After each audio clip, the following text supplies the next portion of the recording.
এই হচ্ছে আমাদের মানালির হোটেলের সামনে থেকে যে সামনের লোকেশনটা তোমাদের কালকে রাতে একবার দেখিয়েছিলাম, যে নদীর আওয়াজ হচ্ছে, কিন্তু অন্ধকারে নদীটা সেরকম দেখাতে পারিনি। আর এই হচ্ছে কিন্তু সেই নদীটা, মানে এত সুন্দর লাগছে ওখানটা দেখতে পুরো কাক আর পুরো চিল পুরো ভর্তি। আর উপরে হচ্ছে পুরো পাহাড়, আর এই হচ্ছে একটা ব্রিজ।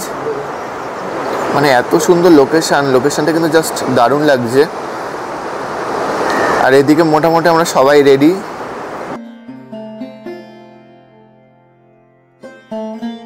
মণিকরণ গুরুদ্বার।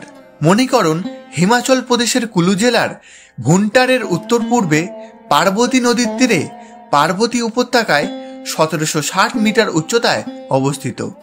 এটি হিন্দু ও শিখদের খুবই জাগ্রত একটি তীর্থস্থান।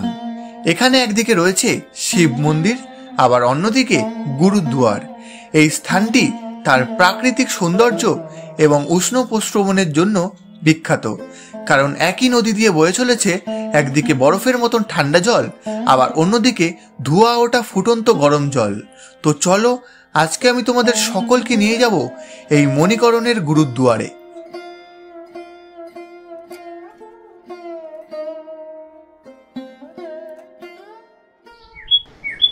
আজকে হচ্ছে 4 নভেম্বরের সকাল। বিগত দিনে সারাহান থেকে কুলু অবধি প্রায় 192 কিলোমিটারের যাত্রাপথের ক্লান্তিকে কাটিয়ে আজ সকালে ঘুম ভেঙেই প্রথমেই আমার চোখে পড়ল আমাদের রুমের ব্যালকানি থেকে বাইরের পাহাড়ি প্রাকৃতিক সৌন্দর্য। Hello guys, good morning. আর এখন কিন্তু ঘড়ির কাটার সময় হচ্ছে সকাল 8:43। তো আমি কিন্তু এখন আছি আমাদের কুলুর যে হোটেলে। তো এখন আমরা যাবো হচ্ছে এখান থেকে গুরুদ্বার ঘুরে তারপর আমরা কিন্তু যাবো হচ্ছে মানালি। আর কালকে রাতে তোমাদের দেখিয়েছিলাম আমাদের এই যে হোটেলের বারান্দা থেকে সামনে যে এত সুন্দর পাহাড় নদী, এটা কালকে রাতে অন্ধকারের জন্য তোমাদের দেখাতে পারিনি।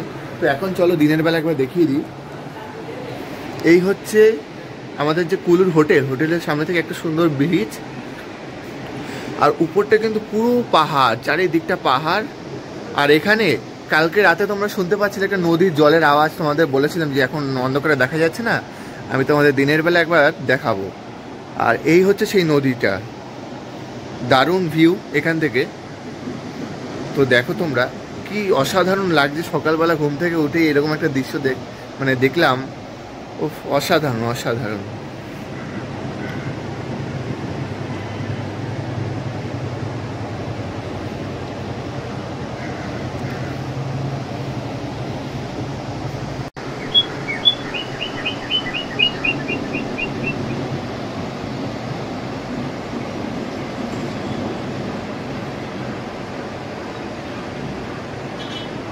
এই হচ্ছে আমাদের মানালির হোটেলের সামনে থেকে যে সামনের লোকেশনটা তোমাদের কালকে রাতে একবার দেখিয়েছিলাম, যে নদীর আওয়াজ হচ্ছে, কিন্তু অন্ধকারে নদীটা সেরকম দেখাতে পারিনি।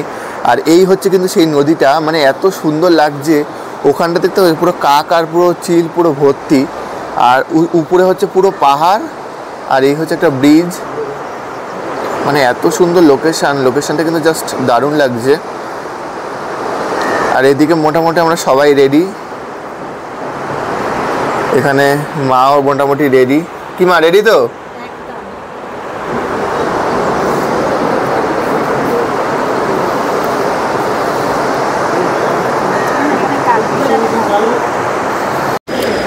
এই হচ্ছে বিয়াস নদী, আর নদীটা এত সুন্দর, জলটা পুরো পরিষ্কার আর এত সুন্দর স্রোত, বেশ দারুণ লাগছে।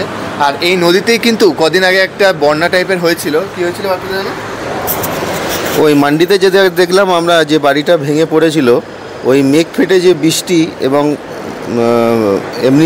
এমনি বৃষ্টি দুটো মিলে এই বিয়াস নদীর জল প্রচুর পরিমাণে ফুলে ফেপে উঠেছিল।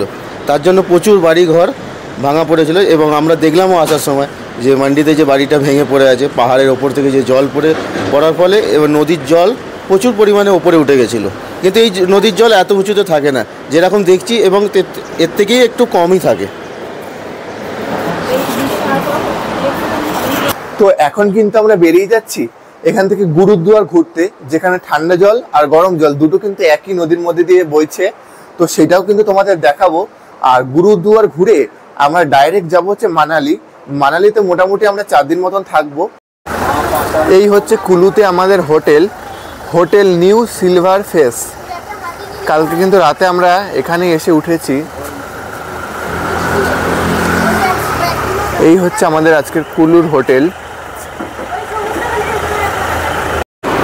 এখানে কিন্তু আগে পুরো লাইন দিয়ে পরপর করে এখান থেকে ওই মাথা পর্যন্ত হোটেল ছিল।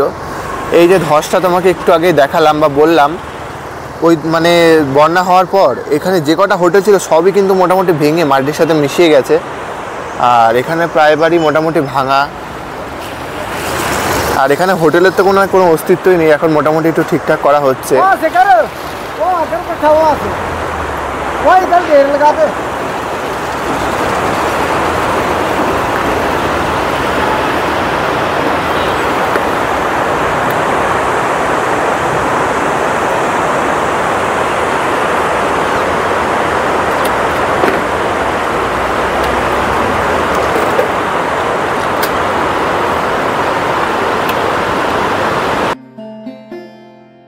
আমরা সকাল সকাল ব্রেকফাস্ট সেরেই বেরিয়ে পড়লাম মণিকরণের উদ্দেশ্যে।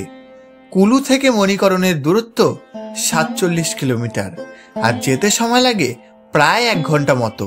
আর যাওয়ার পথে পাহাড়ের একা বেঁকা রাস্তা, প্রাকৃতিক সৌন্দর্য আর নিচ দিয়ে বয়ে চলা পার্বতী নদীকে দেখতে দেখতে আমরা চললাম আমাদের গন্তব্যের দিকে।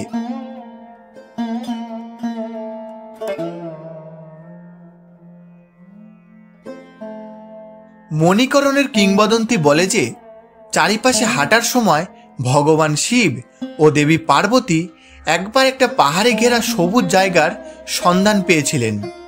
জায়গাটার সৌন্দর্যে মুগ্ধ হয়ে তারা সেখানে কিছু সময় কাটানোর সিদ্ধান্ত নেয়। এটা বিশ্বাস করা হয় যে আসলে তারা 1100 বছর এখানে কাটিয়েছিলেন। তাদের থাকার সময় দেবী পার্বতী একটি স্রোতের জলে তার মণি অর্থাৎ মূল্যবান পাথর হারিয়ে ফেলেছিলেন এবং পার্বতী ভগবান শিবকে সেটি পুনরুদ্ধার করতে বলেছিলেন। ভগবান শিব তার সঙ্গীদেরকে পার্বতীর জন্য সেই মণিটি খুঁজে বার করার নির্দেশ দেন। তারা তাতে ব্যর্থ হলে তিনি অত্যন্ত ক্ষুব্ধ হন। এর ফলে ভগবান শিব তার তৃতীয় চক্ষু খুলেছিল, যা মহাবিশ্বে অশান্তির সৃষ্টি করেছিল। ভগবান শিবকে শান্ত করার জন্য সর্পদেবতা শেষনাগের কাছে একটি আবেদন করা হয়েছিল। শেষনাগ হেসে উঠল, ফলে ফুটন্ত জলের প্রবাহ শুরু হলো। পুরো এলাকা জলে ছড়িয়ে পড়ল, ফলে দেবী পার্বতীর মূল্যবান পাথরের আবির্ভাব ঘটে এবং ভগবান শিব ও দেবী পার্বতী খুশি হয়।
তো ফাইনালি কিন্তু আমরা পৌঁছে গেলাম মণিকরণের এই গুরুদুয়ারে।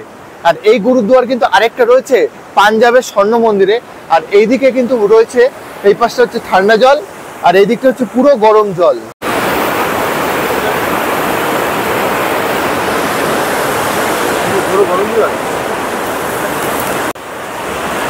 একই নদীর মধ্যে এই পাশটা হচ্ছে ঠান্ডা জল আর এই দিকটা হচ্ছে গরম জল। আর এই হচ্ছে মণিকরণের মন্দিরটা।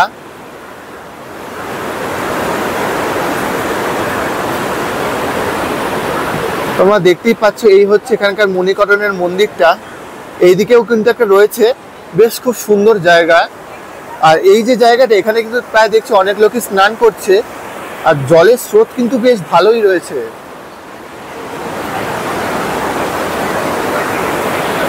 মানে এত সুন্দর দৃশ্য, পাহাড়ের যেখানেই যাচ্ছে না সেই জায়গাটা এত ভালো লাগছে। এই দিক থেকে কি সুন্দর ধোঁয়া উঠছে, আর এই দিকটা হচ্ছে ঠান্ডা জল, এই পাশটা হচ্ছে ঠান্ডা জল, এই দিকটা হচ্ছে গরম জল, আর জলের স্রোত হেভি। আমরা কিন্তু এখন এই মণিকরণের যে গুরুদ্বারে কিন্তু ভিতরে প্রবেশ করছি। তো চলো যাওয়া যাক।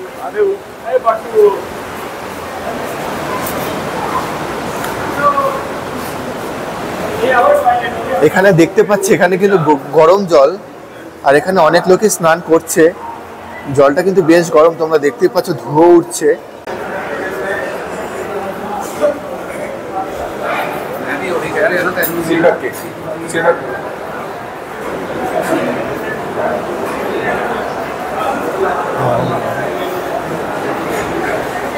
মণিকরণের এই জায়গাটা কিন্তু ভিতরের অংশে খাওয়া দাওয়ার জায়গা রয়েছে।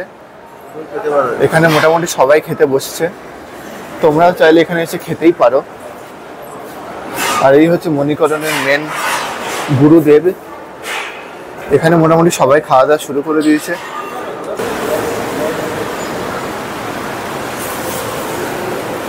এই হচ্ছে এখানকার গরম জল, বেশ ভালোই ধোয়া উঠছে, আর জলটা কিন্তু বেশ ভালোই গরম। অনেকে এখানে স্নান করছে, আর কি সুন্দর কি গরম জল, ধোয়া উঠছে ভিতরের জলে।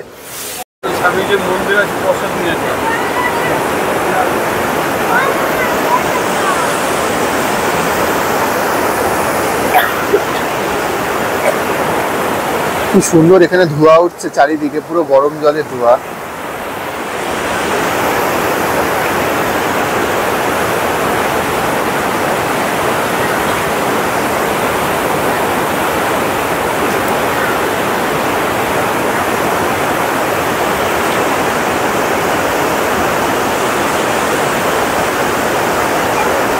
কুলু থেকে প্রায় 1.5 ঘন্টা বাস জার্নি করে আমরা ফাইনালি চলে আসলাম এই মণিকরণ মানে গুরুদ্বারে। আর এইখানে কিন্তু জলটা দেখতে পাচ্ছ তো, যেমন একই নদীর মধ্যে এই পাশটা ঠান্ডা জল আর এই দিকটা হচ্ছে গরম জল, এই পাশটা হচ্ছে পুরো ঠান্ডা জল আর এই দিকটা হচ্ছে গরম জল। এখানে কিন্তু বেশ ভালোই ধোয়া উঠছে, আর এখান থেকে যে সামনের লোকেশনটা কিন্তু বেশ সুন্দরই লাগছে। তোমরা দেখতেই পাচ্ছ যে কি সুন্দর ধোয়া উঠছে, আর জলের স্রোত কি।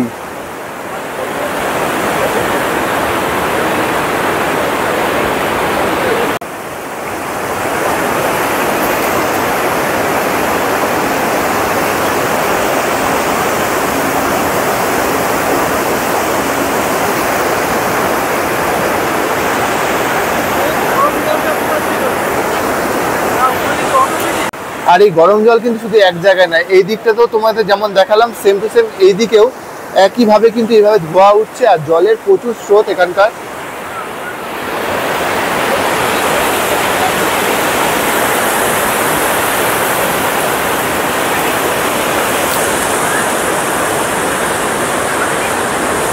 প্রকৃতির কি সৃষ্টি তোমরা দেখতেই পাচ্ছ, একই নদীর মধ্যে এই পাশটা হচ্ছে ঠান্ডা জল আর এই দিকটা হচ্ছে গরম জল, মানে এত সুন্দর লাগছে।